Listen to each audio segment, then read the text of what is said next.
Matahom nga kabuntagon mga kapaglaom. Atong hisgutaning adlaw, Pebrero 17, ang atong morning devotional nga naguluhan, ang iyang pagkalikod. Ug ang atong teksto makita sa Buhat 14, bersikulo 21 ug 22 nga nag-ingon. Sa nakamantala na sila sa maayong balita dito sa maayong syudad ug nagkadanig daghang mga kinabig, sila namalik ngadto sa Lystra ug sa Iconio ug sa Antioquia nga nagpalig-on sa mga kalag sa mga tinun-an ug nagmaymay kanila sa pagpadayon sa pagtuo. Ang ebanghelyo ni Jesus mao'y paborito nga isgutanan sa mga reunion sa pamilyang Talbot. Ang akong bayaw nga lalaki, si George, usa ka retado nga doktor ug matinguhaong estudyante sa Biblia. Kanunay namo nga hisgutan ang milagrosong kusog nga gihatag sa Dios alang sa iyang mga martyr sa ebanghelyo sama ni John Hus nga nag-awit samtang disunog. Ang pag-awit samtang ang mga siga nagaut-ut sa lawas, imposible sa lawas nun. Apan, gipasidunggan sa Dios ang ebanghelyo sa ilang mga ngabil, pinagi sa paghatag og milagroso nga kusog. Ang teksto karon naghulagway kang Pablo nga nagpalig-on ug nagpadasig sa mga tinun-an sa iyang mga paningkamot nga misyonero. Apan ang talagsaon mo ang duha ka bersikulo una pa. Apan dihay mga Hudyo nga nangabot didto gikan sa Antioquia ug sa Iconio, ilang gipanagbato ug ilang giguyod paingon sa gawas sa syudad sa pagdahom nga siya patay na. Apan mibangon ug misulod balik sa syudad. Buhat 14, bersikulo 19 ug 20. Unsaon man ni Pablo nga mahimo nga makapadasig ug makapalipay ug unsaon man niya pagpadayon sa pagwali sa ebanghelyo uban sa kalipay, bag-o pa lang siya gibato ug gibiyaan nga hapit mamatay.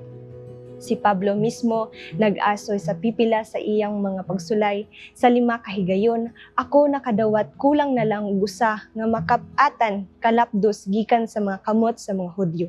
Sa 3 kahigayon, ako gipuspusan, makausa ako gibato. Makatulo ako malunod, nahimutang ako sa katalagman sa mga suba, katalagman gumikan sa mga tulisan, katalagman gumikan sa akong mga katagilungsod, katalagman gumikan sa mga hintil, katalagman sa kaawa-awan, katalagman sa kadagatan. 2 Corinto 14, bersikulo 24 ug 27. Ug sa listahan nagpadayon, kagutom, kauhaw, katugnaw, ug uban pa. Unsaon man niya pagkasinati niini nga mga kahimtang ug bisan pa niana nagpadayon sa pagwali ug pagpadasig sa uban. Kung atong dawaton ang maayong balita nga si Jesus namatay sa atong dapit. Ang Dios maghatag kasiguruhan alang sa atong walay katapusan nga kaugmaon. Siya usab miligroso nga naghatag sa tanan nga gikinahanglan alang sa karon. Lakip ang kalig-on, mental ug emosyonal nga kusog sa pagkinabuhi alang sa iyang himaya. Bisan pa taliwala sa krisdanan o kasakit, sa diha nga naghangyo si Pablo nga tangtangon ang iyang tunok sa unod.